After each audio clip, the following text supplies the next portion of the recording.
어느 새벽 나토 장성 300명이 긴급 소집됐습니다. 단 3분짜리 영상 하나 때문이었죠. 처음 그들은 그 영상을 보고 조롱하기 바빴습니다. 한국 냄비 근성이 빨리빨리밖에 못한다고 말이죠. 하지만 폴란드 실무자의 단 한마디가 회의실 전체를 얼어붙게 만들었어요. 그간 유럽이 쥐고 있던 100년의 패권이 조용히 무너진 그 순간을 지금 즉시 공개합니다. 한국의 저력이 자랑스럽다고 생각하시는 분들은 구독과 좋아요 꾹 눌러주세요. 휴대폰이 울렸습니다. 새벽 3시였어요. 화면에 뜬 건 단 한 줄이었죠. 장성급 긴급 소집. 브뤼셀 본부 즉시 집결. 저는 알렉스 테일러입니다. 나토 조달 및 전력 연계 참모로 12년째 일하고 있어요. 긴급 소집은 1년에 한두 번 있을까 말까 합니다. 새벽 3시 소집은 처음이었죠. 옷을 주섬주섬 챙겨 입고 차를 몰았습니다. 새벽 거리는 텅 비어 있었어요. 라디오를 켰죠. 뉴스가 나왔습니다. 전쟁도 없었고 테러도 없었으며 위기도 없었어요. 그럼 뭐지? 무슨 일로 장성급 300명을 새벽에 부르는 거지? 본부 주차장에 도착했습니다. 이미 차들이 가득했어요. 독일, 프랑스, 영국, 폴란드, 각국 번호판이 보였죠. 제복 입은 사람들이 건물로 뛰어 들어가고 있었습니다. 표정이 심각했어요. 저도 뛰었습니다. 엘리베이터를 탔어요. 지하 3층 대회의실로 내려갔죠. 문이 열렸습니다. 복도가 웅성거렸어요. 무슨 일인지 아십니까? 누군가 물었습니다. 모릅니다. 다른 사람이 답했죠. 러시아 관련입니까? 아마도요. 하지만 확실하진 않아요. 대회의실로 들어갔습니다. 넓은 공간이었어요. 계단식 좌석이 반원형으로 둘러싸고 있었고 중앙에는 거대한 스크린이 걸려 있었죠. 이미 100명 넘게 앉아 있었습니다. 장성들이었어요. 별 2, 별 3, 별 4. 유럽 각국 국방부에서 온 사람들. 저는 뒷자리에 앉았습니다. 노트북을 꺼냈어요. 사람들이 계속 들어왔습니다. 5분 만에 300명이 다 찼죠. 조명이 어두워졌습니다. 웅성거림이 멈췄어요. 단상에 한 사람이 올라섰습니다. 나토 작전 참모부 총장 마크 헨슨이었어요. 미국인 40년 경력. 별넷. 그가 마이크 앞에 섰습니다. 신사숙녀 여러분. 목소리가 낮고 무겁게 깔렸어요. 오늘 새벽 여러분을 급히 부른 데는 이유가 있습니다. 회의실이 조용해졌습니다. 단 3분짜리 영상 하나 때문입니다. 그가 말했어요. 이걸 보시고 판단해 주십시오. 무슨 영상인지는 말하지 않았습니다. 스크린이 켜졌습니다. 검은 화면이 서서히 밝아졌어요. 건물 외관이 나타났습니다. 거대한 공장이었어요. 간판에 한글이 보였죠. 한화 디펜스. 누군가 속삭였습니다. 한국이네요. 카메라가 안으로 들어갔습니다. 철문이 열렸어요. 그 순간 제 숨이 멎었습니다. 공장 바닥이 축구장 서너 개는 됐고 천장은 20m는 높았으며 조명은 대낮처럼 환했어요. 그런데 화면 구석에 시각이 보였습니다. 오후 10시 45분. 밤이었어요. 밤인데 공장이 환하게 돌아가고 있었죠. 카메라가 천천히 패닝했습니다. 그때 보였어요. 전차였습니다. K9 자주포. 한국제 무기. 그런데 한두 대가 아니었어요. 한 줄에 10대씩. 그 줄이 4-5개. 40대. 50대가 동시에 조립되고 있었습니다. 한 라인에 여러 색깔이 섞여 있었어요. 초록색, 사막색, 회색, 검은색, 국가별 도색이 달랐죠. 같은 라인에서 동시에 만들어지고 있었습니다. 작업자들이 수백 명 움직이고 있었습니다. 용접 불꽃이 사방에서 튀었어요. 파란 불빛이 번쩍였다 사라졌다 반복했죠. 크레인이 거대한 포신을 공중으로 옮기고 있었고 컨베이어 벨트가 쉬지 않고 돌아갔습니다. 멈추지 않았어요. 단 하나도 멈추지 않았습니다. 라인 전체가 살아있는 생명체처럼 움직이고 있었어요. 카메라가 다른 구역으로 이동했습니다. 또 다른 라인이 나타났어요. 역시 마찬가지였습니다. 수십 대가 동시에 만들어지고 있었죠. 작업자들이 쉬지 않고 움직였습니다. 밤인데도요. 영상 속에서 한 작업자가 클로즈업 됐습니다. 60대쯤 돼 보이는 남자였어요. 흰 머리가 보였죠. 주름진 얼굴. 하지만 손은 정확하게 움직이고 있었습니다. 떨림 없이, 멈춤 없이. 카메라가 천천히 뒤로 빠졌습니다. 공장 전체가 보였어요. 수백 대의 전차, 수천 명의 작업자. 수만 개의 부품, 모든 게 동시에 움직이고 있었습니다. 밤 10시에 영상이 끝났습니다. 정확히 3분이었어요. 스크린이 꺼졌습니다. 회의실이 조용했습니다. 숨소리도 안 들렸어요. 저는 주변을 봤습니다. 독일 장성은 눈썹을 찌푸리고 있었고 프랑스 장성은 턱을 괴고 있었으며 영국 장성은 팔짱을 끼고 있었죠. 아무도 말하지 않았습니다. 표정만 보였어요. 굳은 표정들. 총장이 다시 입을 열었습니다. 이 영상은 어제 촬영됐습니다. 그가 말했어요. 한국 창원에 있는 한화 디펜스 공장입니다. 우리 정보팀이 확보한 겁니다. 침묵이 계속됐어요. 이 공장은 하루 24시간 돌아갑니다. 그가 천천히 말했습니다. 주말에도 명절에도 지금 이 순간에도 돌아가고 있습니다. 저 라인에서 1년에 200대가 넘게 나옵니다. 숫자가 귀를 때렸습니다. 200대. 저는 노트북에 메모했어요. 연간 200대 이상. 총장이 리모컨을 눌렀습니다. 스크린이 다시 켜졌어요. 같은 영상이었습니다. 밤의 공장. 멈추지 않는 라인. 수십 대의 전차들. 반복 재생되기 시작했어요. 한 번, 두 번, 세 번 계속 돌아갔습니다. 회의실 사람들이 화면을 멍하니 봤어요. 아무도 말하지 않았습니다. 영상만 반복됐죠. 용접 불꽃, 움직이는 크레인, 돌아가는 컨베이어 벨트, 밤에도 멈추지 않는 라인. 그때였습니다. 앞쪽에서 목소리가 들렸어요. 작은 중얼거림이었습니다. 독일 장성이었어요. 한국을 이대로 두는 게 맞나? 그 한마디가 조용한 회의실에 떨어졌습니다. 저는 펜을 멈췄어요. 이상한 표현이었습니다. 이대로 둔다? 적국도 아니고 동맹인데 왜 저런 말을 하는 거지? 아무도 답하지 않았습니다. 하지만 분위기가 변했어요. 뭔가 무거운 게 회의실을 짓눌렀죠. 비웃음이 아니었습니다. 분노도 아니었어요. 뭔가 다른 거였습니다. 저는 주변을 다시 봤습니다. 프랑스 장성은 고개를 숙이고 있었고 영국 장성은 서류를 뒤적이고 있었으며 이탈리아 장성은 펜을 만지작거리고 있었어요. 불안해 보였습니다. 스크린 속 영상은 계속 돌아갔습니다. 네 번째, 다섯 번째, 같은 장면이 반복됐어요. 밤 10시 45분의 공장, 멈추지 않는 라인, 움직이는 작업자들. 저는 화면을 뚫어지게 봤습니다. 그리고 깨달았어요. 저 중얼거림의 의미를요. 한국을 이대로 둔다는 건 통제하지 않는다는 뜻이었습니다. 저 속도를 그대로 놔둔다는 거였어요. 그게 두려운 거였죠. 회의실 공기가 무거웠습니다. 누군가 침을 삼키는 소리가 들렸어요. 누군가 서류 넘기는 소리도 났죠. 하지만 아무도 말하지 않았습니다. 영상만 돌아갔어요. 여섯 번째,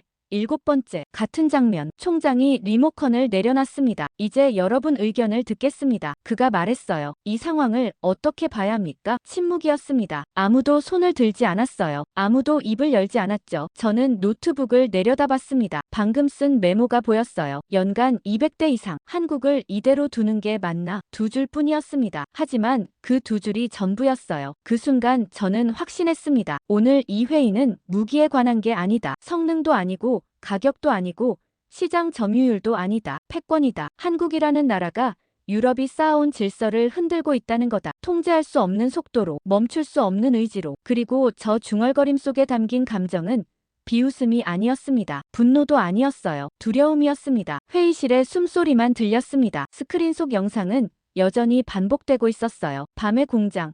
멈추지 않는 라인. 총장이 다시 물었습니다. 의견 없으십니까? 그의 목소리가 회의실에 울렸어요. 이 상황을 어떻게 평가하시는지 듣고 싶습니다. 그때 움직임이 시작됐습니다. 앞쪽 자리에서 누군가 고개를 숙였어요. 독일 전략기획국장이었습니다. 그가 옆 사람과 속삭이기 시작했죠. 다른 사람들도 반응하기 시작했습니다. 프랑스 쪽 자리에서도 고개가 숙여졌고 네덜란드 쪽에서도 웅성거림이 일었어요. 회의실이 둘로 갈라지고 있었습니다. 저는 그걸 느꼈어요. 왼쪽과 오른쪽이 다른 분위기였거든요. 독일 전략기획국장이 손을 들었습니다. 발언하겠습니다. 그가 말했어요. 총장이 고개를 끄덕였죠. 말씀하십시오. 국장이 천천히 일어났습니다. 서류를 들고 있었어요. 이 속도는 정상이 아닙니다. 그가 말하기 시작했어요. 목소리가 낮았습니다. 1년에 200대 이상이라는 건 한 달에 15대 이상이라는 뜻입니다. 주말 포함하면 이틀에 한 대꼴이에요. 그가 잠시 멈췄습니다. 우리 독일은 한 달에 두세 대 만듭니다. 프랑스도 비슷하고 영국은 그보다 적어요. 한국은 우리보다 10배 빠른 겁니다. 그가 서류를 내려다봤어요. 이건 정상적인 국가의 생산 속도가 아닙니다. 회의실이 조용했습니다. 프랑스 조달국장도 고개를 숙이고 있었어요. 그도 손을 들었습니다. 저도 한 말씀 하겠습니다. 그가 일어났어요. 문제는 속도만이 아닙니다. 그가 말했죠. 저 물량도 문제예요. 영상 속에 보이는 전차가 50대가 넘습니다. 동시에 조립되고 있어요. 우리는 한 라인에 5대도 힘듭니다. 그가 한숨을 쉬었어요. 게다가 저 라인은 밤에도 돌아가고 있습니다. 우리는 밤에 공장을 닫아요. 인건비 때문에 불가능하거든요. 하지만 한국은 돌리고 있어요. 벨기에 국방차관도 손을 들었습니다. 맞습니다. 그가 말했어요. 저 영상을 분석해봤는데 작업자가 600명은 넘어 보입니다. 밤 10시인데도요. 이건 정상적인 운영이 아니에요. 네덜란드 참모총장이 고개를 끄덕였습니다. 동의합니다. 그가 말했죠. 저건 국가가 아니라 전쟁 기계입니다. 좌석 왼쪽이 무거운 분위기였습니다. 고개 숙인 사람들이 많았어요. 표정이 어두웠죠. 저는 노트북에 메모했습니다. 좌측 반응, 위협으로 인식, 속도와 물량에 압도됨. 그런데 오른쪽은 달랐습니다. 영국 무기조달국장이 코웃음을 쳤어요. 소리가 작았지만 들렸습니다. 옆에 앉은 사람이 그를 봤죠. 그가 팔짱을 끼며 말했습니다. 과장이 좀 심한 거 아닙니까? 목소리가 컸어요. 다들 그쪽을 봤습니다. 아시아 공장 하나가 유럽을 흔든다고요? 그가 계속 말했어요. 우습지 않습니까? 스페인 장성이 웃음을 참지 못했습니다. 저도 그렇게 봅니다. 그가 거들었어요. 한국이 빠르긴 하죠. 하지만 그게 뭐가 대수입니까? 속도만 빠르면 뭐해요? 품질은요? 기술은요? 이탈리아 조달국장도 고개를 저었습니다. 저 공장은 조립 공장입니다. 그가 말했죠. 핵심 기술은 다 수입하는 거예요. 엔진은 독일 거, 전자장비는 프랑스 거, 포신 강철은 영국 거, 짜깁기 한 거라고요. 포르투갈 참모가 맞장구 쳤습니다. 맞아요. 그가 말했어요. 우리가 부품 공급 끊으면 저 라인 바로 멈춰요. 겁낼 이유가 없습니다. 오른쪽 분위기가 가벼워졌습니다. 몇몇은 웃고 있었어요. 비웃음이었죠. 저는 그것도 메모했습니다. 우측 반응, 위협 부정, 과거 인식에 의존. 영국 국장이 다시 입을 열었습니다. 솔직히 말하면 이 회의가 이해 안 됩니다. 그가 말했어요. 새벽 3시에 장성급을 부른 이유가 뭡니까? 한국 공장 영상 하나 보여주려고요? 그가 손을 휘저었어요. 우리가 중국 공장도 봤고 일본 공장도 봤어요. 다 비슷합니다. 아시아는 원래 물량으로 밀어붙이는 데예요. 놀랄 일이 아니에요. 스페인 장성이 웃으며 거들었습니다. 저들은 100년 전에도 그랬어요. 그가 말했죠. 싸게 많이 만들어서 팔아요. 하지만 전쟁 나면 다 부서져요. 품질이 안 되니까. 독일제 전차 한 대가 한국제 10대보다 낫습니다. 이탈리아 국장도 고개를 끄덕였어요. 유럽 기술력을 무시하는 겁니까? 그가 말했습니다. 우리가 100년 넘게 쌓아온 게 있어요. 한국이 20년 만에 따라잡았다고요? 말이 안 되죠. 회의실이 완전히 갈라졌습니다. 왼쪽은 무거웠고 오른쪽은 가벼웠어요. 같은 영상을 봤는데 반응이 정반대였습니다. 저는 펜을 들었습니다. 뭔가 중요한 걸 보고 있다는 느낌이 들었어요. 독일 전략국장이 다시 일어났습니다. 영국 동료 말씀 이해합니다. 그가 차분하게 말했어요. 하지만 저는 다르게 봅니다. 문제는 품질이 아니에요. 통제입니다. 그가 화면을 가리켰죠. 저 공장은 우리가 통제할 수 없어요. 속도 조절도 안 되고 물량 조절도 안 됩니다. 한국이 밀어붙이면 우리는 따라갈 수가 없어요. 프랑스 국장도 일어났습니다. 맞습니다. 그가 말했어요. 폴란드가 우리 르클레르 전차 대신 한국 K2를 선택한 이유가 뭡니까? 가격도 있지만 납기 때문이에요. 우리는 5년 걸린다고 했어요. 한국은 2년이라고 했죠. 폴란드는 한국을 선택했습니다. 영국 국장이 손을 흔들었습니다. 그건 폴란드 문제예요. 그가 말했죠. 한두 나라 빠져나간다고 유럽 질서가 흔들립니까? 과장하지 마십시오. 네덜란드 총장이 고개를 저었습니다. 폴란드만이 아닙니다. 그가 말했어요. 노르웨이도 한국 무기 샀고 에스토니아도 샀으며 루마니아도 협상 중입니다. 한두 나라가 아니에요. 스페인 장성이 비웃었습니다. 그래봤자 작은 나라들이잖아요. 그가 말했죠. 독일, 프랑스, 영국이 버티면 됩니다. 우리가 유럽 중심이에요. 저는 두 그룹을 번갈아 봤습니다. 왼쪽은 계산하고 있었어요. 숫자를 보고 있었고 추세를 읽고 있었으며 미래를 걱정하고 있었죠. 오른쪽은 과거를 믿고 있었습니다. 100년 기술력을 믿고 있었고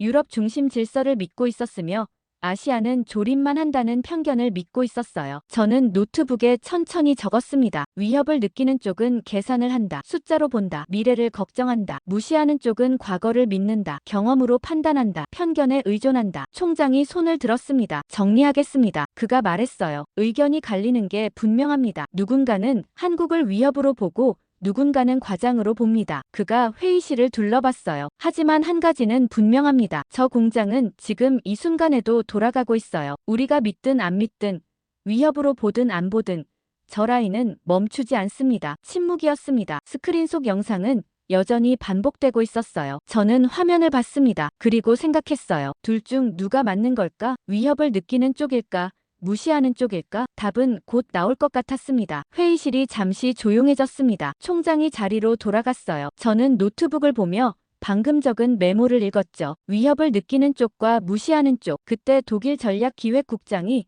다시 일어났습니다. 추가 발언 허락해 주십시오. 그가 말했어요. 총장이 고개를 끄덕였죠. 국장이 서류 뭉치를 들어 올렸습니다. 여러분께 데이터를 보여드리겠습니다. 그가 말했어요. 한국 방산 수출 추이입니다. 최근 3년간 자료예요. 그가 첫 장을 넘겼습니다. 2022년 한국 방산 수출액은 170억 달러였습니다. 그가 읽기 시작했어요. 2023년에는 250억 달러로 늘었고 작년에는 300억 달러를 넘었어요. 3년 만에 2배가 된 겁니다. 숫자가 귀를 때렸습니다. 저는 받아 적었어요. 3년간 2배. 국장이 다음 장을 넘겼습니다. 계약 건수를 보겠습니다. 그가 계속 말했어요. 2022년에 15개국과 계약했고 작년에는 32개국과 계약했습니다. 이것도 2배가 넘어요. 그가 잠시 멈췄습니다. 더 놀라운 건 납기입니다. 계약부터 인도까지 평균 2년 반이에요. 우리 유럽은 평균 5년에서 7년 걸립니다. 한국이 우리보다 2~3배 빠른 겁니다. 프랑스 조달 국장도 일어났습니다. 저도 자료가 있습니다. 그가 말했어요. 동시 계약 수행 능력을 분석했습니다. 현재 한국은 15개 나라와 동시에 계약을 진행하고 있어요. 폴란드 전차와 자주포,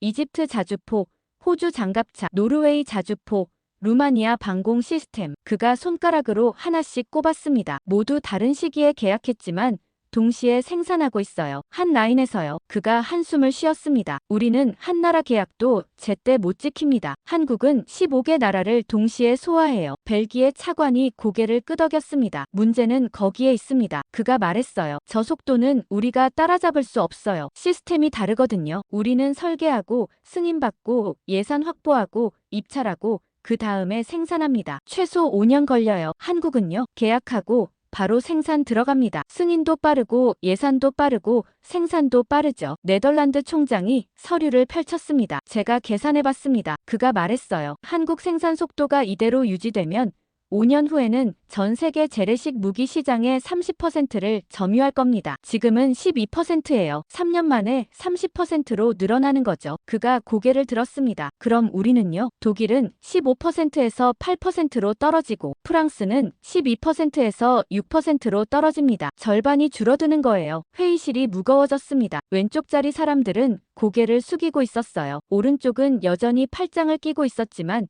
표정이 조금 굳어 보였습니다. 독일 국장이 다시 입을 열었습니다. 숫자만 문제가 아닙니다. 그가 말했어요. 진짜 문제는 통제입니다. 우리가 한국을 통제할 수 없다는 거예요. 통제요? 오른쪽에서 영국 국장이 되물었습니다. 무슨 뜻입니까? 말 그대로입니다. 독일 국장이 답했어요. 한국은 우리 말을 듣지 않아요. 작년에 폴란드가 한국 전차를 대량 구매하려고 했을 때 우리가 압박했습니다. 유럽 내 무기는 유럽제를 써야 한다고요. 한국 반응이 뭐였는지 아십니까? 묵묵부답이었어요. 압박을 완전히 무시했죠. 프랑스 국장이 거들었습니다. 우리도 비슷한 경험이 있습니다. 그가 말했어요. 이집트에 우리 전투기를 팔려고 했는데 한국이 자주포 패키지로 끼어들었어요. 우리가 외교 채널을 통해 속도 조절을 요청했죠. 한국은요, 오히려 납기를 앞당겼어요. 이집트가 원하는 날짜보다 6개월 빨리 보냈습니다. 벨기에 차관도 말했습니다. 노르웨이 케이스도 있습니다. 그가 말했어요. 노르웨이가 자주포 추가 구매를 고려할 때 우리가 로비했어요. 유럽 방산 업체들과 협력하라고요. 하지만 노르웨이는 한국을 선택했습니다. 이유가 뭐였는지 아십니까? 한국이 약속한 날짜를 단 하루도 안 어기고 지켰기 때문이에요. 우리는요, 납기를 석 달 늦췄습니다. 네덜란드 총장이 책상을 두드렸습니다. 바로 그겁니다. 그가 목소리를 높였어요. 한국은 약속한 날짜에 물건을 보냅니다. 단 하루도 안 늦춰요. 우리 압박에도 로비에도 속도 조절 요구에도 막무가내로 밀어붙입니다. 왜 그럴까요? 통제 안 되기 때문이에요. 독일 국장이 고개를 끄덕였습니다. 정확합니다. 그가 말했어요. 문제는 성능이 아닙니다. 한국 무기 성능은 우리와 비슷해요. 어떤 건 더 좋고 어떤 건 조금 떨어지죠. 하지만 그게 중요한 게 아니에요. 중요한 건 우리가 한국을 통제할 수 없다는 겁니다. 그가 회의실을 둘러봤습니다. 유럽 방산 시장은 100년 넘게 우리가 관리해왔어요. 누가 어디에 뭘 팔고 언제 보내고 얼마에 파는지 우리가 조율했죠. 한국은요? 그런 조율을 무시합니다. 자기들 계획대로 밀고 나가요. 그가 잠시 멈췄습니다. 이건 단순히 시장 경쟁이 아닙니다. 질서 자체에 대한 도전이에요. 그 말이 회의실에 울렸습니다. 질서에 대한 도전. 저는 그 문장을 받아 적었어요. 오른쪽에서 스페인 장성이 손을 흔들었습니다. 과장이 심합니다. 그가 말했어요. 질서 도전이라니요. 그냥 빨리 만들어서 파는 거잖아요. 독일 국장이 글을 봤습니다. 그냥 빨리 파는 게 아닙니다. 그가 차갑게 말했어요. 한국은 우리 허락 없이 파는 겁니다. 우리 조율 없이 계약하고 우리 일정 무시하고 보내죠. 이건 기존 질서를 인정하지 않는다는 뜻이에요. 프랑스 국장이 덧붙였습니다. 더 심각한 건 다른 나라들이 한국 방식을 배우기 시작했다는 겁니다. 그가 말했어요. 폴란드가 대표적이에요. 작년에 폴란드가 우리한테 뭐라고 했는지 아십니까? 유럽 방식은 너무 느리다고 했어요. 한국처럼 빠른 나라랑 일하겠다고요. 이게 전염되고 있어요. 벨기에 차관이 고개를 끄덕였습니다. 에스토니아도 같은 말 했습니다. 그가 말했어요. 루마니아도 마찬가지고요. 작은 나라들이 한국을 보면서 생각하는 겁니다. 왜 우리가 유럽 속도에 맞춰야 하냐고요. 더 빠른 선택지가 있는데. 네덜란드 총장이 일어났습니다. 이해하십니까? 그가 회의실을 둘러보며 말했어요. 한국이 위험한 건 무기 때문이 아닙니다. 저 속도가 우리 질서를 무너뜨리고 있기 때문이에요. 한국이 계속 저렇게 나가면 우리는 통제력을 잃습니다. 유럽 방산 시장은 우리 손을 떠나요. 침묵이었습니다. 오른쪽 자리 사람들도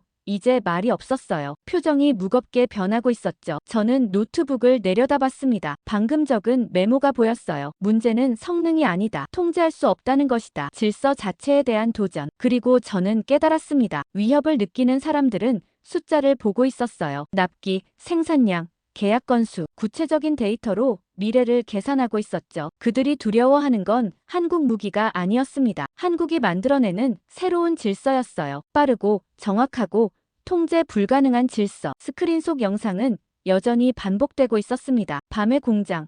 멈추지 않는 라인. 저는 그 장면을 보며 생각했어요. 저들의 두려움이 근거 없는 게 아니구나. 저는 그렇게 생각하며 회의실을 다시 둘러봤습니다. 왼쪽은 무거운 침묵에 잠겨 있었어요. 하지만 오른쪽은 달랐습니다. 영국 무기조달국장이 의자를 뒤로 젖히며 웃었어요. 과장이 심합니다. 그가 말했습니다. 목소리가 컸죠. 질서 도전이라니요. 한국이 뭘 한다고요? 그가 팔짱을 끼었습니다. 여러분, 냉정해집시다. 한국은 빠르긴 해요. 인정합니다. 하지만 그게 전부예요. 속도 하나로 유럽 질서를 흔든다고요? 말이 안 됩니다. 스페인 장성이 고개를 끄덕이며 거들었습니다. 맞습니다. 그가 말했어요. 우리가 뭘 걱정하는 겁니까? 한국은 결국 우리 기술에 의존해요. 핵심 부품은 다 유럽에서 가져가잖아요. 그가 손가락으로 하나씩 꼽았습니다. 엔진은 독일 MTU 거, 변속기도 독일 거, 포신 강철은 영국 거, 사격 통제 장치는 프랑스 탈레스 거. 한국이 자체 생산하는 건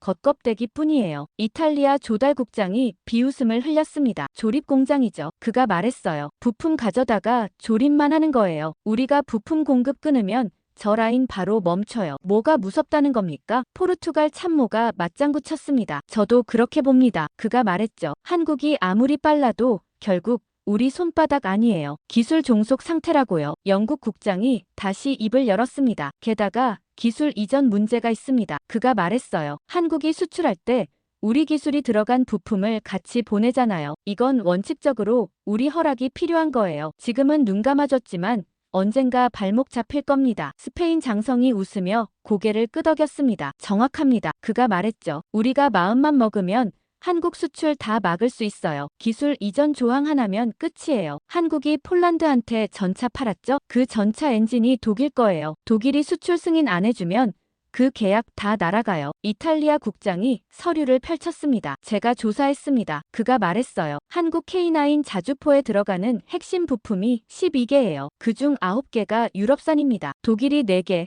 프랑스가 3개, 영국이 2개, 한국 자체 기술은 겨우 3개예요. 저게 독립적이라고 볼 수 있습니까? 포르투갈 참모가 덧붙였습니다. K2 전차는 더 심합니다. 그가 말했죠. 엔진, 변속기, 현가장치, 사격 통제 컴퓨터, 전부 유럽 기술이에요. 한국이 만든 건 차체하고 포탑뿐이에요. 겉만 한국 거라고요. 영국 국장이 테이블을 두드렸습니다. 그리고 유럽 규제가 있습니다. 그가 말했어요. 우리가 환경 규제 하나만 강화해도 한국은 못 따라와요. 배기가스 기준 올리고 소음 기준 강화하면 저 엔진 다 걸려요. 재설계해야 하는데 그럼 2년은 걸리죠. 스페인 장성이 웃었습니다. 유럽 시장 진입 규정도 있어요. 그가 말했어요. 안전인증, 환경인증, 품질인증, 서류만 수백 장이에요. 우리가 까다롭게 심사하면 한국 제품 하나도 못 들어와요. 이탈리아 국장이 고개를 끄덕였습니다. 맞아요. 그가 말했죠. 규제는 우리가 만들어요. 언제든지 바꿀 수 있고요. 한국이 아무리 빨라도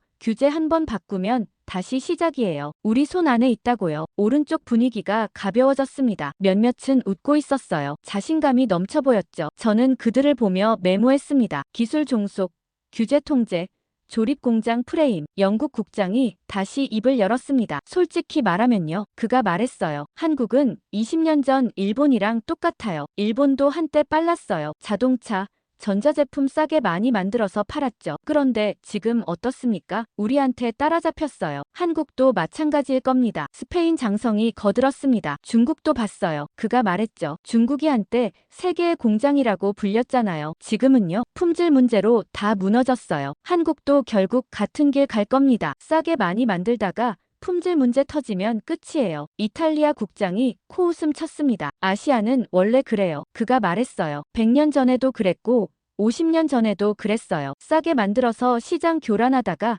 결국 무너져요. 기술력이 안 받쳐주니까요. 한국도 예외는 아닐 겁니다. 포르투갈 참모가 덧붙였습니다. 전쟁 나면 다 드러나요. 그가 말했죠. 한국 무기가 실전에서 제대로 작동할까요? 의문입니다. 독일제 전차는 100년 전쟁 경험이 있어요. 프랑스, 영국도 마찬가지고요. 한국은요. 전쟁 경험이 없어요. 실전 데이터가 없다고요. 영국 국장이 고개를 끄덕였습니다. 정확합니다. 그가 말했어요. 평시엔 괜찮아 보여도 전쟁 나면 다릅니다. 극한 상황에서 견디는 게 진짜 기술이에요. 한국이 그걸 증명했나요? 못했어요. 그냥 평화 시절 물건일 뿐이에요. 저는 그들을 보며 고개를 갸웃거렸습니다. 뭔가 이상했어요. 이 사람들은 한국을 실제로 본 적이 있을까? 창원 공장을 방문한 적이 있을까? 한국 기술자들과 대화해 본 적이 있을까? 아니었던 것 같았습니다. 그들은 보고서로 알고 있었어요. 뉴스 기사로 판단하고 있었고 과거 경험으로 추측하고 있었죠. 20년 전 일본, 30년 전 중국, 그 이미지를 한국에 그대로 덧씌우고 있었습니다. 스페인 장성이 웃으며 말했습니다. 결론은 간단해요. 그가 말했죠. 한국은 걱정할 대상이 아니에요. 관리할 대상이에요. 기술 이전 규제하고 유럽 시장 진입 까다롭게 하고 부품 공급 조절하면 끝이에요. 이탈리아 국장이 동의했습니다. 맞습니다. 그가 말했어요. 우리가 긴장할 이유가 없어요. 한국은 결국 우리 시스템 안에 있어요. 통제 가능합니다. 오른쪽 사람들이 고개를 끄덕이고 있었습니다. 자신 있어 보였어요. 여유로워 보였죠. 저는 노트북에 천천히 적었습니다. 이 사람들은 한국을 본 적이 없다. 보고서로만 안다. 과거 이미지로 판단한다. 그리고 저는 결심했습니다. 직접 보여줘야겠다고. 숫자와 데이터가 아니라 현장을 보여줘야겠다고. 조립 공장이 아니라는 걸, 기술 종속이 아니라는 걸, 과거의 일본이나 중국이 아니라는 걸 증명해야겠다고요. 회의실을 보며 생각했습니다. 이 사람들을 한국에 데려가야 해. 창원 공장에,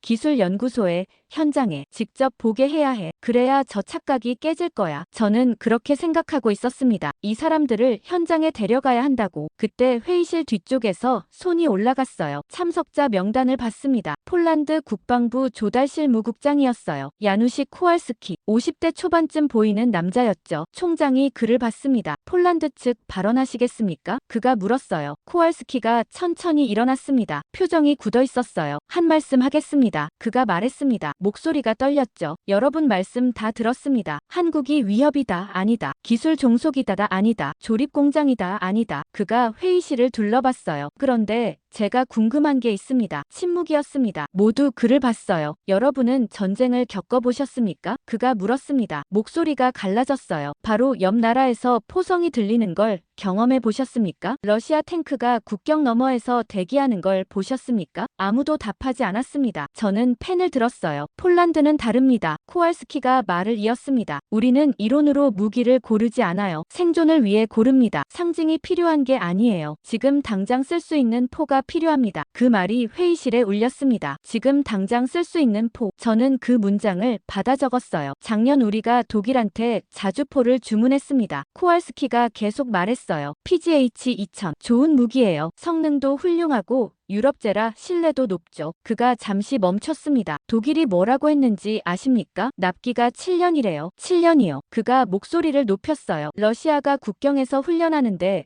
7년을 기다리라고요? 독일 장성이 불편한 표정을 지었습니다. 그건 생산 일정이 있어서요. 그가 변명했어요. 우리도 다른 나라 주문이 밀려있고 예산 승인도 필요하고 품질 관리도 해야 하니까요. 품질 관리요? 코왈스키가 되물었습니다. 7년 동안요? 그가 한숨을 쉬었어요. 우리는 7년을 기다릴 수 없어요. 러시아는 기다려주지 않거든요. 프랑스 조달국장이 끼어들었습니다. 그래서 폴란드가 한국을 선택한 겁니까? 그가 물었어요. 코왈스키가 고개를 끄덕였습니다. 우리가 한국한테 물었어요. 그가 말했죠. K9 자주포 100대를 얼마나 빨리 줄 수 있냐고요. 한국 답이 뭐였는지 아십니까? 2년이래요. 계약하고 2년 안에 전부 보낸다고요. 영국 국장이 코웃음 쳤습니다. 불가능한 약속이에요. 그가 말했죠. 지키지도 못할 거면서 왜 그런 말을 합니까? 코왈스키가 그를 똑바로 봤습니다. 지켰습니다. 그가 단호하게 말했어요. 계약하고 정확히 23개월 만에 100대 전부 들어왔어요. 단 하루도 안 늦었어요. 회의실이 조용해졌습니다. 영국 국장 표정이 굳었어요. 그뿐이 아닙니다. 코왈스키가 계속 말했습니다. 우리가 추가로 전차도 주문했어요. K2 전차 200대, 독일 레오파르트도 알아봤죠. 납기가 6년이래요. 한국은요? 3년, 절반이에요. 스페인 장성이 손을 흔들었습니다. 그래도 품질은요? 그가 물었어요. 빨리 만들면 문제 생기잖아요. 코왈스키가 서류 가방을 열었습니다. 종이 한 장을 꺼냈어요. 이게 우리 군 평가 보고서입니다. 그가 말했죠. K9 자주포 실사격 테스트 결과예요. 사격 정확도,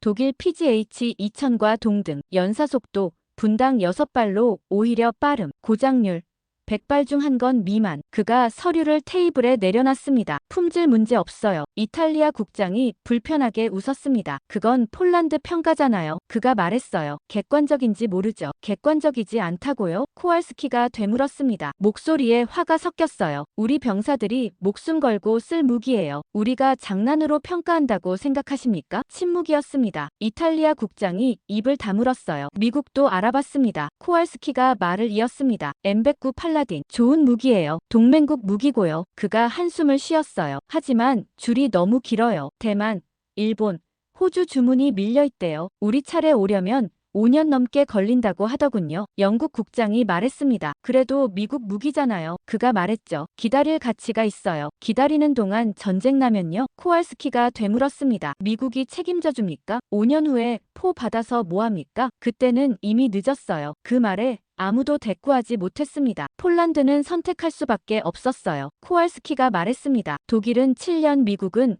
5년, 한국은 2년. 우리한테 2년이 필요했어요. 7년은 너무 길어요. 전쟁은 기다려주지 않거든요. 프랑스 국장이 조심스럽게 물었습니다. 그래도 기술 종속 문제는요? 한국 무기에 유럽 부품 들어가잖아요. 코왈스키가 고개를 저었습니다. 신경 안 써요. 그가 말했죠. 지금 우리한테 중요한 건 부품 출처가 아니에요. 작동 여부예요. 포가 제때 발사되느냐 안 되느냐, 그게 전부예요. 독일 부품이든 프랑스 부품이든 상관없어요. 적 탱크를 막을 수 있으면 됩니다. 그가 회의실을 둘러봤습니다. 여러분은 사치를 부릴 수 있어요. 그가 말했어요. 독일은 안전하고 프랑스도 안전하고 영국도 안전해요. 러시아가 수천 킬로 떨어져 있죠. 시간 여유가 있어요. 7년 기다려도 되고 품질 토론도 할 수 있고 기술 종속 걱정도 할 수 있어요. 그가 목소리를 낮췄습니다. 우리는 달라요. 러시아가 국경 바로 너머에 있어요. 탱크가 3,000대 대기 중이에요. 우리한테는 시간이 없습니다. 회의실이 무거워졌습니다. 아무도 말하지 않았어요. 그리고 한국 무기는요? 코왈스키가 마지막으로 말했습니다. 이미 들어왔습니다. 그 한 문장이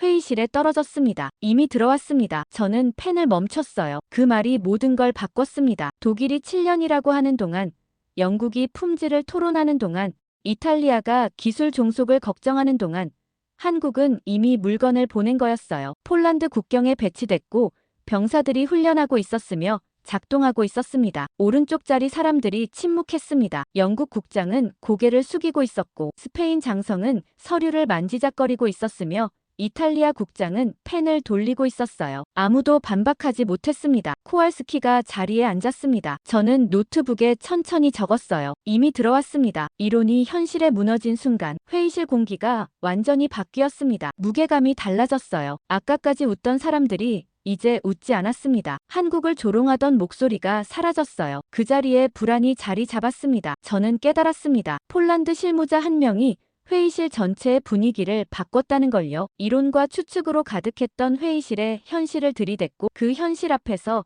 모든 이념이 무너졌습니다. 회의는 그렇게 끝났습니다. 폴란드 실무자의 한마디가 모든 논쟁을 잠재웠어요. 사람들이 하나둘 자리에서 일어나기 시작했습니다. 저는 노트북을 닫으며 생각했어요. 직접 봐야 한다고. 이론과 추측이 아니라 현장을 봐야 한다고요. 일주일 후 저는 인천공항에 도착했습니다. 나토 실사단 자격이었어요. 독일 참모 2, 프랑스 조달관 1명, 그리고 저 넷이서 한국에 온 거였죠. 목적지는 창원이었습니다. 한화디펜스 본사 공장. 그 3분짜리 영상이 촬영된 곳이었어요. 김해공항에서 차를 탔습니다. 1시간을 달렸죠. 거제대교를 건너 섬으로 들어갔습니다. 바다가 보였어요. 푸른 물결이 햇빛에 반짝이고 있었죠. 차창 밖으로 공단이 나타나기 시작했습니다. 거대한 건물들이 줄지어 서 있었어요. 크레인이 보였고 굴뚝도 보였으며 철제 구조물들이 즐비했죠. 공장 정문에 도착했습니다. 철문이 열렸어요. 안으로 들어갔습니다. 그 순간 저는 알았습니다. 여기는 설명하는 곳이 아니라는 걸요. 증명하는 곳이라는 걸요. 부지가 엄청났습니다. 축구장 수십 개는 되어 보였어요. 건물들이 사방에 늘어서 있었고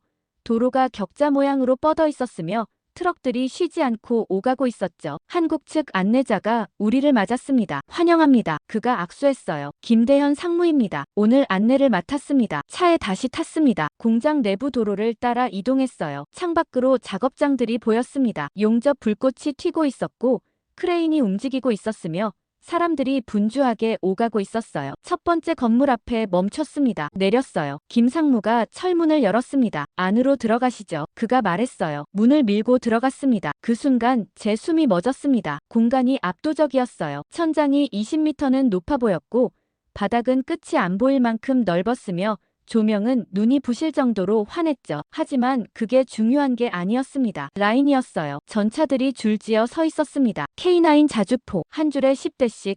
그 줄이 6개, 60대가 동시에 조립되고 있었어요. 그런데 색깔이 달랐습니다. 첫 번째 줄은 초록색이었어요. 폴란드 도색이었죠. 두 번째 줄은 사막색이었습니다. 이집트용이었어요. 세 번째는 회색, 네 번째는 검은색, 다섯 번째는 또 다른 초록색. 국가별로 달랐습니다. 같은 라인에서요. 동시에요. 독일 참모가 중얼거렸습니다. 이게 가능한 건가? 그가 말했어요. 서로 다른 사양을 동시에 만든다고. 가능합니다. 김상무가 답했어요. 모듈 생산 방식이에요. 기본 플랫폼은 같고 국가별 요구에 맞춰 세부 사양만 바꿉니다. 같은 라인에서 동시 생산이 가능하죠. 프랑스 조달관이 물었습니다. 우선순위는요? 어떤 나라 걸 먼저 만듭니까? 김상무가 고개를 저었어요. 우선순위 없습니다. 그가 말했죠. 모두 같은 속도로 만들어요. 폴란드 것도 이집트 것도 동시에 완성됩니다. 누구 하나 먼저 하지 않아요. 저는 라인을 천천히 걸으며 봤습니다. 작업자들이 움직이고 있었어요. 각 전차마다 서너 명씩 붙어서 일하고 있었죠. 용접하는 사람,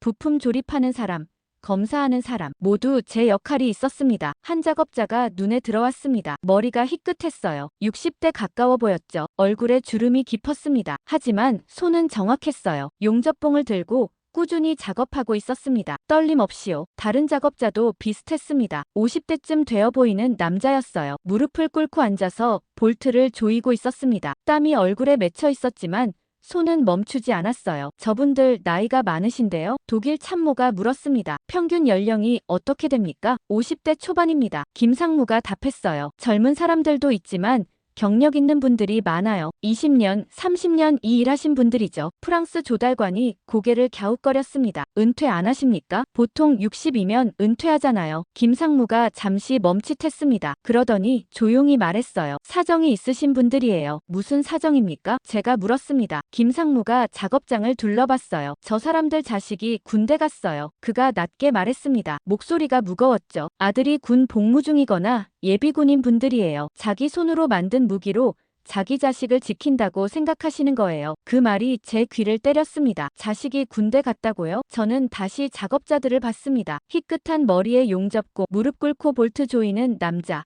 크레인 조종하는 사람 모두 다시 보였어요. 저 사람들은 단순히 일하는 게 아니었습니다. 자식을 지키고 있었어요. 독일 참모가 말을 잃었습니다. 프랑스 조달관도 입을 다물었어요. 저도 뭐라 말해야 할지 몰랐습니다. 다음 라인으로 이동했습니다. 더 넓은 공간이었어요. 여기는 최종 조립 구역이었습니다. 완성 단계에 가까운 전차들이 줄지어 있었어요. 포탑이 장착되고 있었고 전자장비가 설치되고 있었으며 도색 작업이 진행되고 있었죠. 한 작업자가 전차 안으로 들어가고 있었습니다. 40대 중반쯤 보였어요. 헤드랜턴을 켜고 내부를 점검하고 있었죠. 김상무가 설명했습니다. 최종 점검 단계예요. 모든 시스템이 작동하는지 확인하는 거죠. 엔진, 사격 통제 장치, 통신 장비 하나라도 문제 있으면 출고 안 됩니다. 불량률은요? 독일 참모가 물었습니다. 1% 미만입니다. 김상무가 답했어요. 100대 만들면 한 대도 안 걸려요. 1%요? 프랑스 조달관이 놀라며 되물었습니다. 어떻게 그게 가능합니까? 김상무가 작업자들을 가리켰습니다. 저 사람들이 가능하게 만들어요. 그가 말했죠. 20년 넘게 같은 일한 사람들이에요. 눈 감고도 불량 찾아냅니다. 자기 자식 목숨 걸린 거라고 생각하니까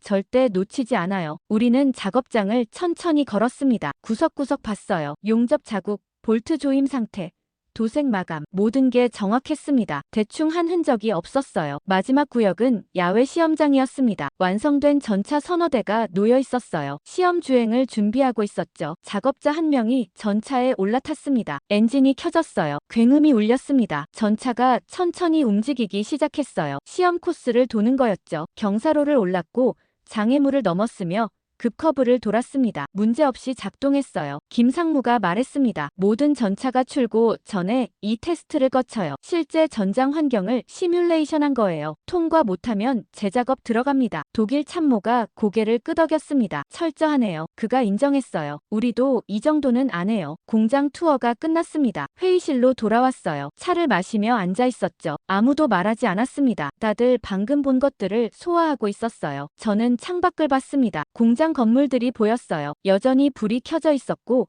크레인이 움직이고 있었으며 트럭이 오가고 있었죠. 그리고 저는 처음으로 완전히 이해했습니다. 한국의 속도는 전략이 아니었어요. 계산도 아니었고 야망도 아니었죠. 책임감이었습니다. 자식이 군대 간 아버지들의 책임감, 떨리는 손으로 정확하게 용접하는 60대 노인의 책임감, 무릎 꿇고 볼트 조이는 50대 가장의 책임감, 그게 저 라인을 멈추지 않게 만들고 있었습니다. 밤에도 주말에도 명절에도. 이건 조립 공장이 아니었어요. 생존의 현장이었습니다. 저는 회의실에 앉아서 동료들을 봤습니다. 독일 참모들은 창밖만 보고 있었어요. 프랑스 조달관은 차를 마시고 있었지만 손이 떨리고 있었죠. 아무도 말하지 않았습니다. 공장을 본 지 30분이 지났는데도 침묵이었어요. 김상무가 물었습니다. 질문 있으십니까? 그가 조심스럽게 말했어요. 궁금한 거 있으시면 뭐든 물어보세요. 침묵이 계속됐습니다. 독일 참모 한 명이 입을 열려다 다물었어요. 프랑스 조달관도 뭔가 말하려다 멈췄죠. 저도 마찬가지였습니다. 뭘 물어야 할지 몰랐어요. 아니, 정확히는 물을 게 없었습니다. 다 봤거든요. 라인도 봤고 작업자들도 봤으며 시스템도 봤죠. 설명이 필요 없었어요. 눈으로 확인했으니까요. 독일 참모 중 나이 많은 쪽이 마침내 입을 열었습니다. 하인츠 슈미트였어요. 베를린 국방부에서 30년 넘게 일한 사람. 브뤼셀 회의에서 한국을 조립 공장이라고 비웃던 사람이었죠. 그가 천천히 말했습니다. 저기요. 목소리가 작았어요. 김상무가 그를 봤어요. 네, 말씀하십시오. 슈미트가 잠시 망설였습니다. 그러더니 물었어요. 이게 매일 이렇습니까? 김상무가 고개를 갸웃거렸습니다. 무슨 말씀이신지요? 저 라인이요. 슈미트가 창밖을 가리켰습니다. 60대를 동시에 만드는 거요. 매일 저렇게 돌아갑니까? 김상무가 고개를 끄덕였어요. 네. 그가 단순하게 답했습니다. 매일 저래요. 주말에도요? 슈미트가 다시 물었습니다. 네. 김상무가 답했어요. 토요일, 일요일 상관없어요. 라인은 멈추지 않습니다. 명절에도요? 슈미트 목소리가 떨렸습니다. 네. 김상무가 다시 답했죠. 설날이든 추석이든 교대조가 들어와요. 라인은 계속 돌아갑니다. 슈미트가 입을 다물었습니다. 얼굴이 굳어 있었어요. 프랑스 조달관 피에르가 끼어들었습니다. 그는 브뤼셀에서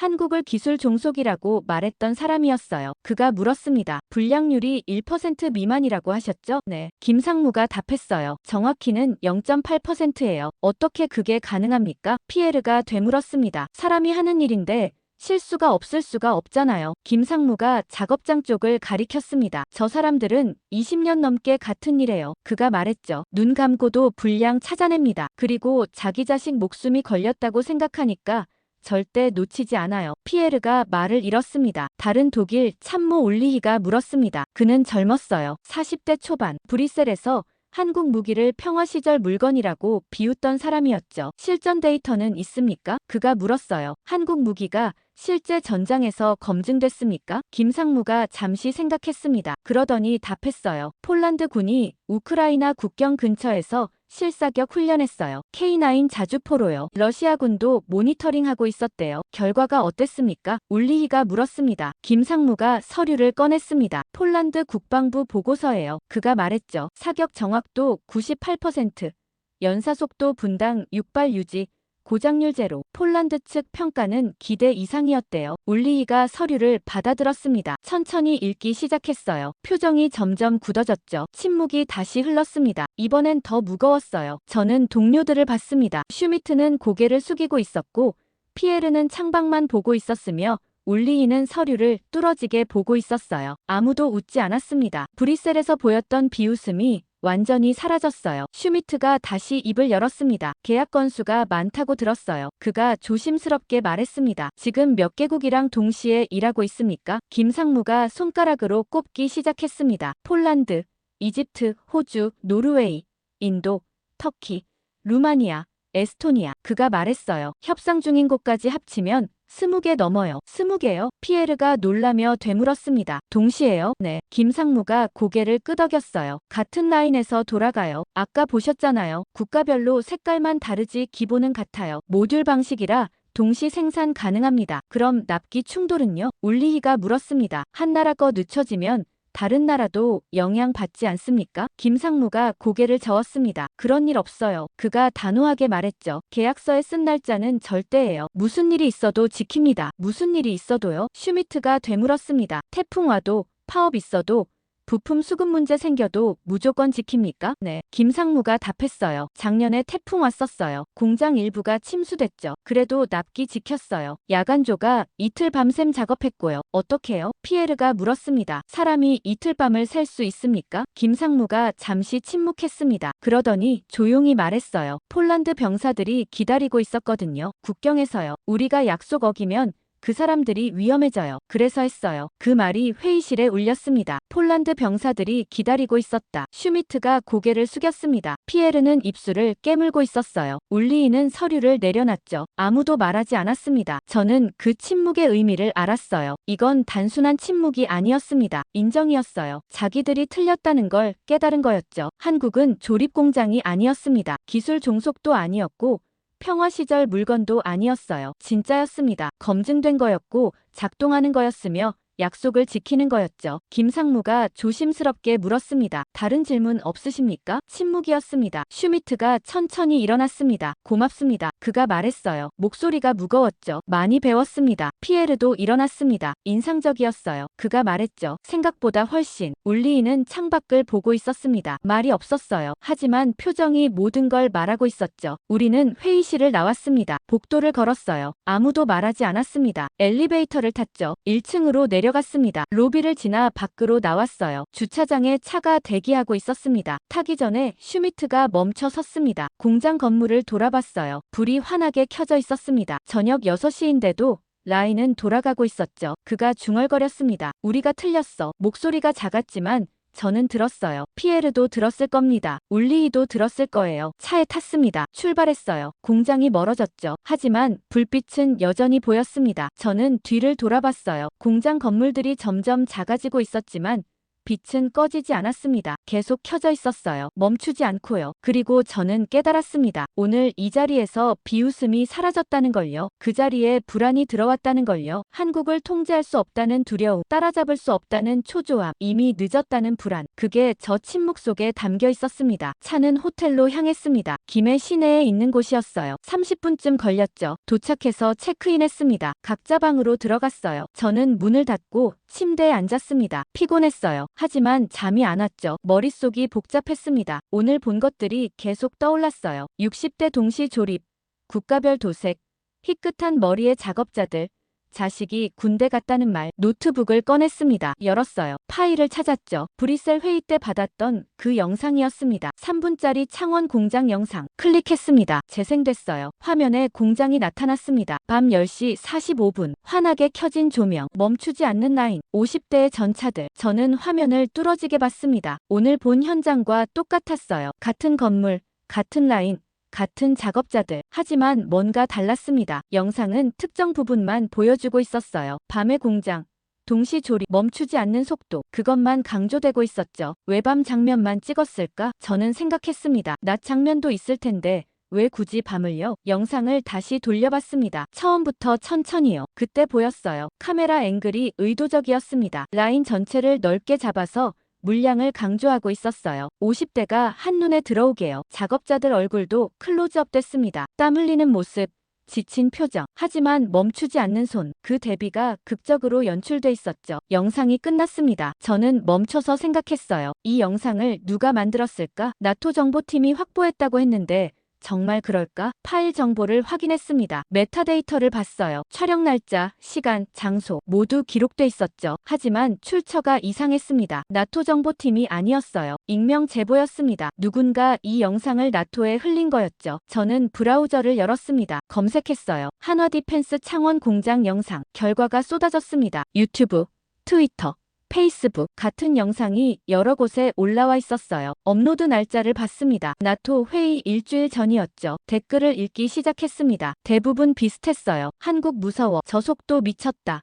유럽 따라잡을 수 없다. 공포 섞인 댓글들이었습니다. 그중 하나가 눈에 들어왔어요. 유럽 방산 산업 끝났네. 독일 아이디였습니다. 답글이 수십 개 달려 있었어요. 맞아, 우리 이제 뒤처졌어. 한국한테 다 빼앗길 거야. 정부가 뭐 하는 거야? 불안이 전염되고 있었습니다. 저는 다른 영상들도 찾아봤습니다. 비슷한 게 많았어요. 한국 K9 실사격, 폴란드 배치 현장, 이집트 인도식. 모두 한국 무기의 속도와 물량을 강조하는 내용이었죠. 그리고 댓글은 항상 같았습니다. 유럽 위험하다. 대책 세워야 한다. 한국 견제해야 한다. 저는 노트북을 덮었습니다. 창밖을 봤어요. 김해 시내 불빛이 반짝이고 있었죠. 생각이 정리되기 시작했습니다. 이 영상은 국뽕 영상이 아니었어요. 한국을 자랑하려고 만든 게 아니었죠. 목적이 다른 곳에 있었습니다. 유럽이었어요. 유럽의 무력함을 자극하는 거였습니다. 밤에도 돌아가는 공장을 보여주면서 유럽은 밤에 공장 닫는다는 걸 상기시키고 50대 동시 조립을 보여주면서 유럽은 한 번에 5대도 힘들다는 걸 일깨우고 2년 납기를 강조하면서 유럽은 7년 걸린다는 걸 각인시키는 거였죠. 한국의 속도를 과장하는 겁니까? 저는 스스로에게 물었습니다. 아니었습니다. 과장이 아니었어요. 오늘 현장에서 확인했으니까요. 실제로 저렇게 돌아가고 있었고 실제로 빨랐으며 실제로 약속을 지키고 있었죠. 하지만 영상은 그걸 특정 방식으로 보여주고 있었습니다. 가장 극적인 순간만 골라서 가장 충격적인 장면만 편집해서 가장 불안을 자극하는 방식으로요. 그 결과는요. 공포였습니다. 유럽 사람들이 느끼는 공포, 따라잡을 수 없다는 공포, 뒤처졌다는 공포, 통제 불가능하다는 공포. 브뤼셀 회의실에서 봤던 그 표정들이 떠올랐습니다. 독일 장성이 중얼거렸죠. 한국을 이대로 두는 게 맞나? 그건 위협에 대한 반응이었어요. 공포에서 나온 말이었죠. 그 공포는 어디로 향할까요? 저는 계속 생각했습니다. 잘못된 선택으로 향합니다. 공포에 질린 사람은 합리적으로 판단하지 못해요. 과잉 반응하거나 극단적 선택을 하죠. 한국 견제하자, 규제 강화하자, 기술 이전 막자, 유럽 시장 진입 까다롭게 하자. 브뤼셀에서 나왔던 제안들이었습니다. 모두 공포에서 나온 거였어요. 저는 다시 영상을 재생했습니다. 이번엔 다르게 보였어요. 이건 한국을 띄우는 영상이 아니었습니다. 유럽을 흔드는 영상이었죠. 한국의 성공을 보여주는 게 아니라 유럽의 실패를 상기시키는 거였고 한국을 찬양하는 게 아니라 유럽을 자극하는 거였으며 정보를 제공하는 게 아니라 공포를 조장하는 거였습니다. 누가 이걸 만들었을까요? 저는 궁금했습니다. 한국일까요? 아니었을 것 같았습니다. 한국은 조용히 일하는 나라였어요. 오늘 본 공장이 그랬죠. 말없이 만들고 약속대로 보내고 결과로 증명하는 나라. 굳이 이런 영상을 퍼뜨릴 이유가 없었습니다. 그럼 누구일까요? 이득을 보는 사람을 찾으면 됩니다. 유럽이 흔들리면 누가 이득을 볼까요? 경쟁국들이었습니다. 한국과 경쟁하는 나라들. 유럽 내부에서 기득권을 지키려는 세력들, 혼란 속에서 자기 몫을 챙기려는 사람들. 저는 메모를 적기 시작했습니다. 이 영상의 진짜 목적. 유럽 내부 분열 유도, 공포 기반 정책 결정 조장, 합리적 판단 방해. 핸드폰이 울렸습니다. 슈미트였어요. 받았습니다. 알렉스, 자나요? 그가 물었어요. 아니요. 저는 답했습니다. 생각 중이었어요. 나도요. 슈미트가 말했죠. 오늘 본 거 계속 생각나서 잠이 안 와요. 저도 그래요. 제가 말했습니다. 잠시 침묵이 흘렀습니다. 슈미트가 조용히 말했어요. 우리가 브뤼셀에서 봤던 영상 기억하죠? 네. 저는 답했습니다. 지금도 보고 있어요. 그거요. 슈미트가 말했습니다. 뭔가 이상해요. 너무 극적이에요. 마치 우릴 겁주려고 만든 것 같아요. 저도 같은 생각이었습니다. 제가 말했어요. 이건 정보 제공이 아니에요. 공포 조장이에요. 맞아요. 슈미트가 동의했습니다. 그리고 우리가 그 공포에 말려들었어요. 전화를 끊었습니다. 저는 다시 창밖을 봤어요. 그리고 확신했습니다. 이 영상은 무기였다는 걸요. 총이나 포가 아니라 정보 무기. 유럽의 판단력을 흐리고 공포를 심고 잘못된 선택을 유도하는 무기. 그리고 그 무기는 효과가 있었습니다. 브뤼셀 회의실이 증명했으니까요. 저는 그날 밤 거의 잠을 못 잤습니다. 영상이 계속 머릿속을 맴돌았어요. 다음날 아침 한국을 떠났습니다. 김해공항에서 인천으로, 인천에서 브뤼셀로 12시간 비행이었죠. 비행기 안에서도 계속 생각했습니다. 이 정보를 어떻게 전달할까? 공포에 휩싸인 사람들을 어떻게 설득할까? 브뤼셀에 도착한 건 사흘 후였습니다. 본부로 출근했어요. 복도에서 동료들을 만났죠. 한국 어땠어요? 누군가 물었습니다. 직접 봐야 알아요. 저는 답했습니다. 말로 설명하기 어려워요. 일주일 후 회의 소집 통보가 왔습니다. 긴급은 아니었지만 중요했어요. 안건은 한국 협력 방안이었습니다. 회의 전날 밤 슈미트한테서 전화가 왔습니다. 내일 회의 알죠? 그가 물었어요. 네. 저는 답했습니다. 준비됐어요? 모르겠어요. 제가 솔직하게 말했습니다. 뭘 말해야 할지는 알겠는데 어떻게 말해야 할지 모르겠어요. 진실을 말하면 돼요. 슈미트가 말했죠. 우리가 본 걸 있는 그대로요. 회의 당일이었습니다. 같은 대회의실이었어요. 한 달 전 새벽 3시에 소집됐던 그곳. 이번엔 낮이었고 사람도 적었습니다. 장성급 대신 실무진이 많았어요. 나토 전략기획부장이 회의를 시작했습니다. 오늘은 한국 협력 방안을 논의합니다. 그가 말했어요. 실사단 보고를 먼저 듣겠습니다. 슈미트가 일어났습니다. 발표를 시작했어요. 한국 창원 공장을 직접 방문했습니다. 그가 말했죠. 영상으로 본 것과 실제는 같았어요. 과장이 없었습니다. 정말 60대를 동시에 만들고 있었고 정말 밤에도 돌아가고 있었으며 정말 약속을 지키고 있었습니다. 회의실이 조용했습니다. 불량률은 1% 미만이었고 납기 준수율은 98%였습니다. 슈미트가 계속 말했어요. 폴란드 평가도 확인했는데 실전 수준이었습니다. 우리가 브뤼셀에서 우려했던 품질 문제는 없었어요. 피에르가 이어서 발표했습니다. 기술 종속 문제도 재검토했습니다. 그가 말했죠. 한국이 유럽 부품을 쓰는 건 맞아요. 하지만 핵심 기술은 자체 개발하고 있었고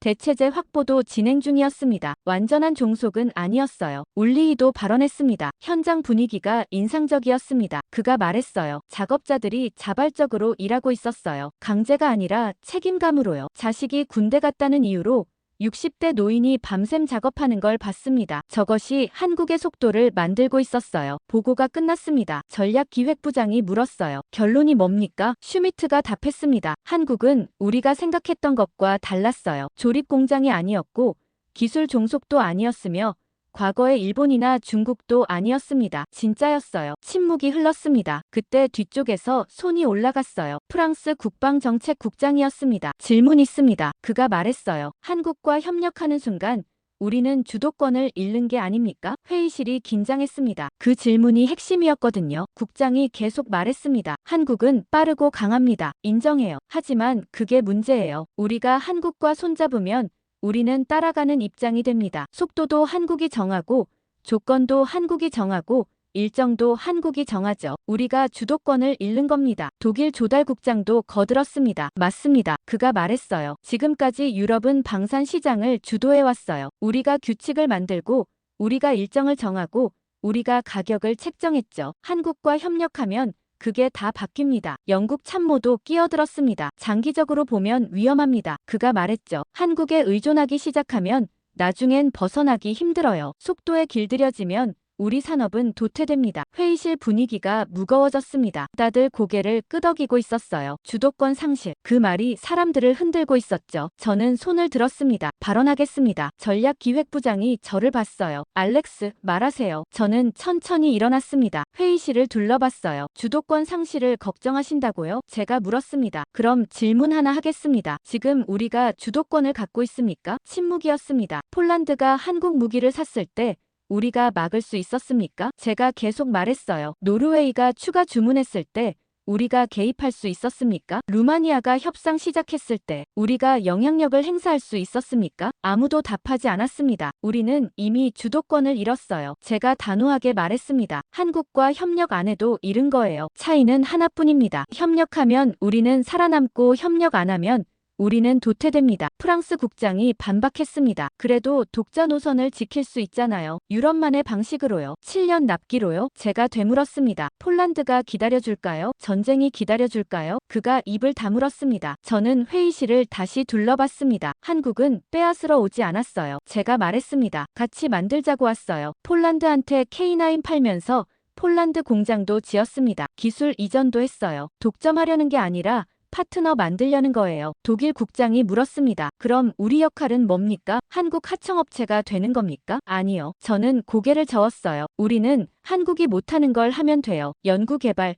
시스템 통합, 유럽 시장 관리. 한국은 빠르지만 유럽 시장은 우리가 더 잘 알아요. 규제도 우리가 정하고 인증도 우리가 하죠. 역할 분담하면 됩니다. 슈미트가 일어났습니다. 알렉스 말이 맞아요. 그가 말했죠. 현장에서 봤어요. 한국은 적이 아니에요. 경쟁자도 아니고요. 파트너예요. 우리가 손잡으면 둘 다 강해집니다. 영국 참모가 조심스럽게 물었습니다. 그래도 위험하지 않습니까? 모든 선택이 위험해요. 제가 답했습니다. 하지만 선택 안 하는 게 더 위험해요. 우리가 망설이는 동안 시장은 한국으로 넘어갑니다. 협력하면 최소한 우리 몫은 지킬 수 있어요. 전략기획부장이 손을 들었습니다. 투표하겠습니다. 그가 말했어요. 한국과 협력 추진에 찬성하시는 분? 손이 올라가기 시작했습니다. 슈미트, 피에르, 올리, 실사단 전원이었어요. 그 다음 벨기에, 네덜란드, 폴란드. 하나둘 손이 올라갔죠. 반대하시는 분? 프랑스 국장과 독일 국장, 영국 참모, 셋이었습니다. 소수였어요. 결정됐습니다. 전략기획부장이 말했어요. 한국과 협력 추진합니다. 회의가 끝났습니다. 사람들이 일어났어요. 저는 자리에 남아 앉아 있었습니다. 창밖을 봤어요. 브뤼셀 하늘이 맑았습니다. 슈미트가 다가왔습니다. 잘했어요. 그가 말했죠. 저도 같은 말 하려던 참이었어요. 고마워요. 제가 답했습니다. 같이 가주셔서요. 우리 선택이 맞았을까요? 슈미트가 물었습니다. 모르겠어요. 저는 솔직하게 답했습니다. 하지만 안 하는 것 보단 나을 거예요. 그가 고개를 끄덕였습니다. 저는 다시 창밖을 봤습니다. 그리고 생각했어요. 오늘 우리는 살아남는 쪽을 선택했다고. 저는 그날 밤 거의 잠을 못 잤습니다. 영상이 계속 머릿속을 맴돌았어요. 다음 날 아침 한국을 떠났습니다. 김해공항에서 인천으로,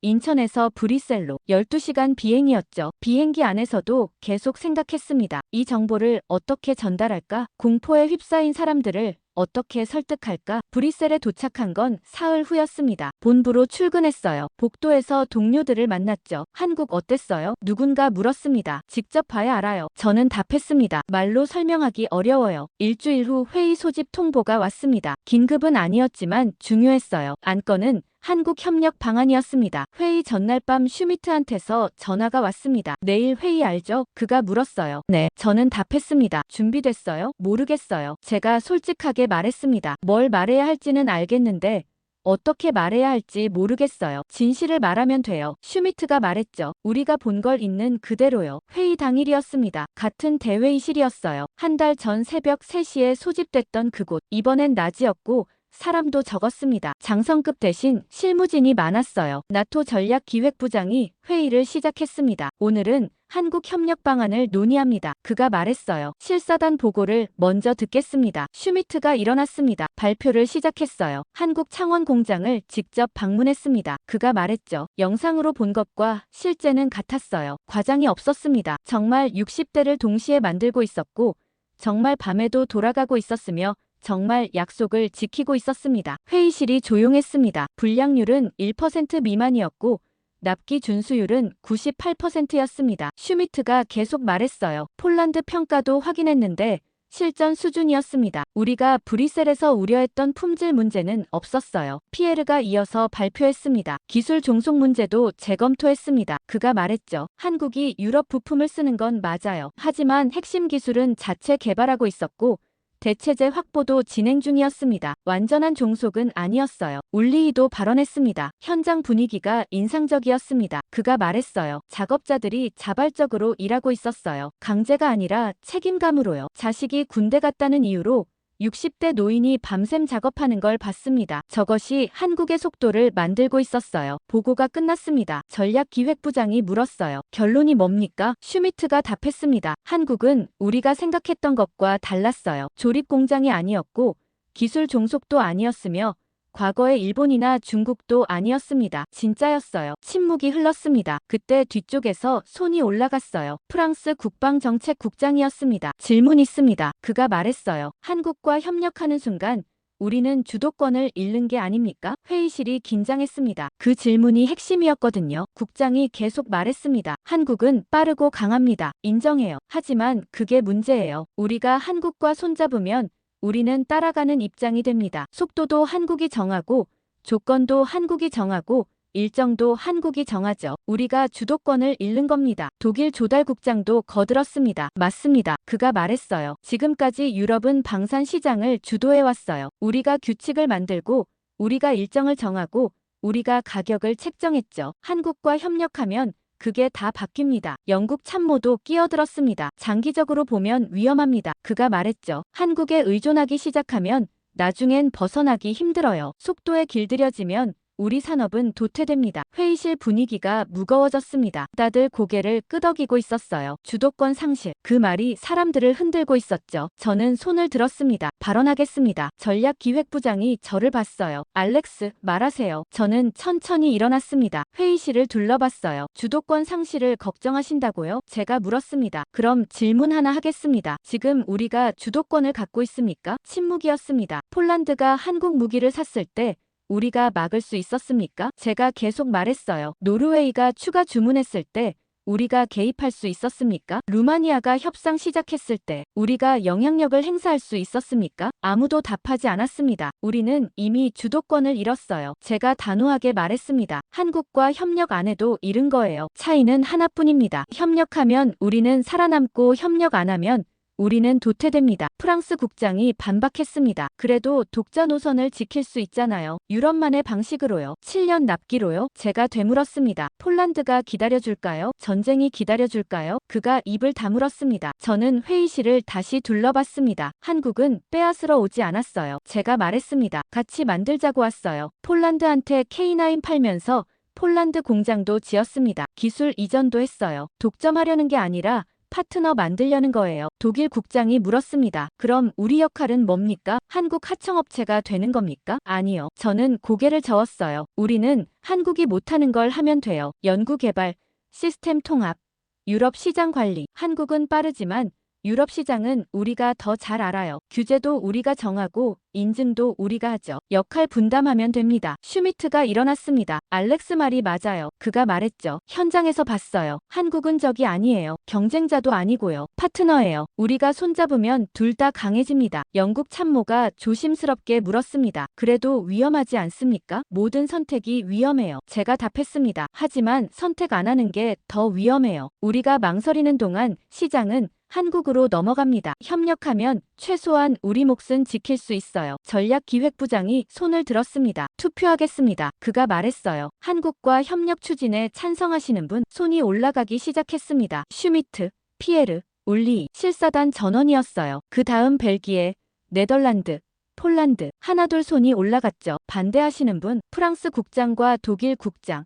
영국 참모, 셋이었습니다. 소수였어요. 결정됐습니다. 전략기획부장이 말했어요. 한국과 협력 추진합니다. 회의가 끝났습니다. 사람들이 일어났어요. 저는 자리에 남아 앉아 있었습니다. 창밖을 봤어요. 브뤼셀 하늘이 맑았습니다. 슈미트가 다가왔습니다. 잘했어요. 그가 말했죠. 저도 같은 말 하려던 참이었어요. 고마워요. 제가 답했습니다. 같이 가주셔서요. 우리 선택이 맞았을까요? 슈미트가 물었습니다. 모르겠어요. 저는 솔직하게 답했습니다. 하지만 안 하는 것보다 것보단 나을 거예요. 그가 고개를 끄덕였습니다. 저는 다시 창밖을 봤습니다. 그리고 생각했어요. 오늘 우리는 살아남는 쪽을 선택했다고. 그 결정 이후 6개월이 지났습니다. 나토와 한국의 협력이 공식화됐어요. 공동 연구 개발 프로젝트가 시작됐고 기술 교류도 진행됐으며 합동 생산 계획도 수립됐죠. 저는 그 과정을 지켜봤습니다. 실무 조율을 맡았거든요. 회의도 많았고 출장도 잦았으며 보고서도 산더미처럼 썼어요. 그러던 어느 날 오후였습니다. 사무실에 혼자 앉아 있었어요. 서류 정리를 하고 있었죠. 오래된 파일을 뒤지다가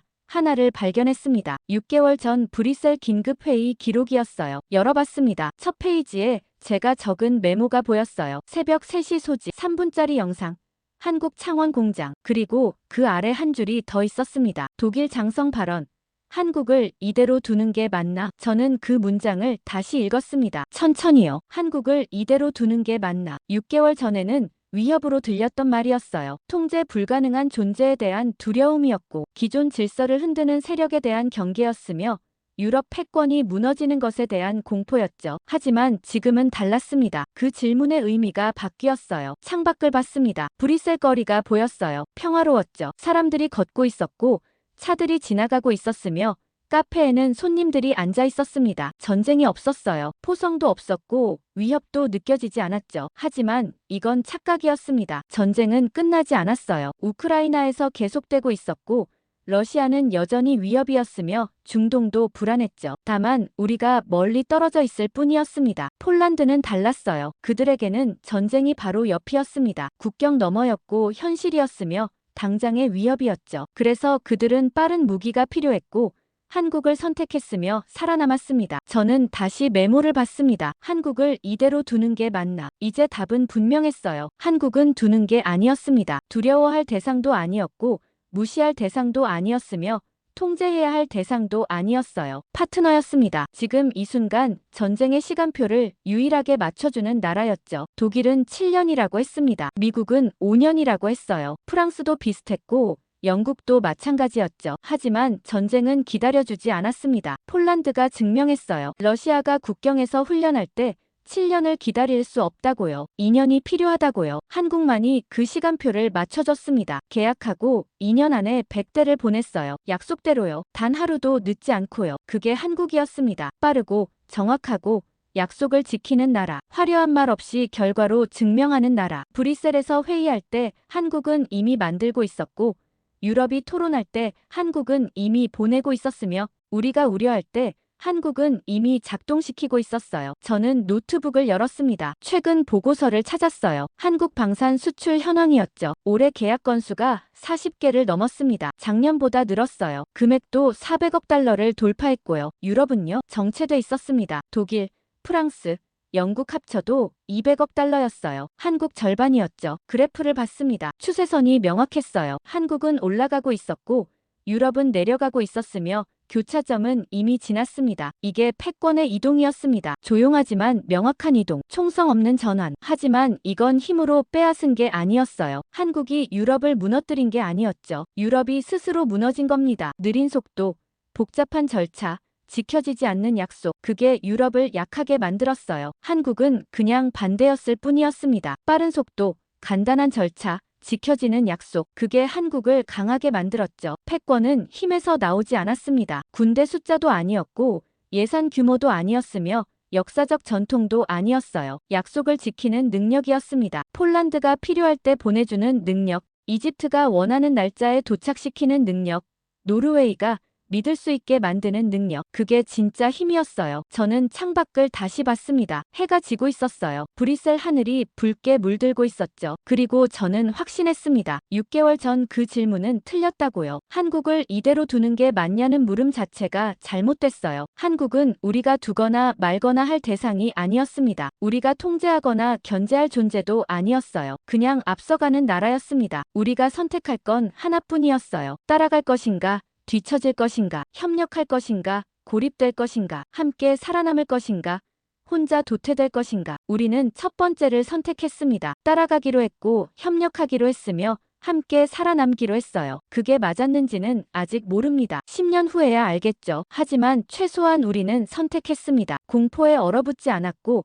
과거에 갇히지 않았으며 자만에 빠지지 않았어요. 현실을 받고 진실을 인정했으며 미래를 선택했죠. 저는 파일을 닫았습니다. 가방을 챙겼어요. 퇴근 시간이었습니다. 사무실 불을 끄고 나왔어요. 복도를 걸으며 생각했습니다. 6개월 전 새벽 3시 그 회의실이 떠올랐어요. 3분짜리 영상. 밤의 공장. 멈추지 않는 라인, 그리고 독일 장성의 중얼거림. 한국을 이대로 두는 게 맞나? 이제 저는 답할 수 있었습니다. 한국은 이대로가 아니에요. 계속 앞으로 가고 있어요. 우리가 두든 말든 상관없이요. 우리가 할 일은 하나뿐입니다. 따라가는 거예요. 엘리베이터를 탔습니다. 1층으로 내려갔어요. 로비를 지나 밖으로 나왔죠. 저녁 공기가 시원했습니다. 거리를 걸으며 하늘을 봤어요. 별이 뜨기 시작하고 있었습니다. 그리고 저는 기록하기로 마음먹었습니다. 이 모든 과정을요. 새벽 회의실의 두려움, 창원 공장의 놀라움, 브뤼셀 회의의 선택, 그리고 하나의 교훈. 패권은 힘이 아니라 약속을 지키는 능력에서 나온다는 것. 한국이 그걸 증명했고 우리가 그걸 배웠으며 세상이 그걸 목격했습니다. 이제 질문은 바뀌었어요. 한국을 어떻게 할 것인가가 아니라 우리가 어떻게 살아남을 것인가. 그 답을 찾아가는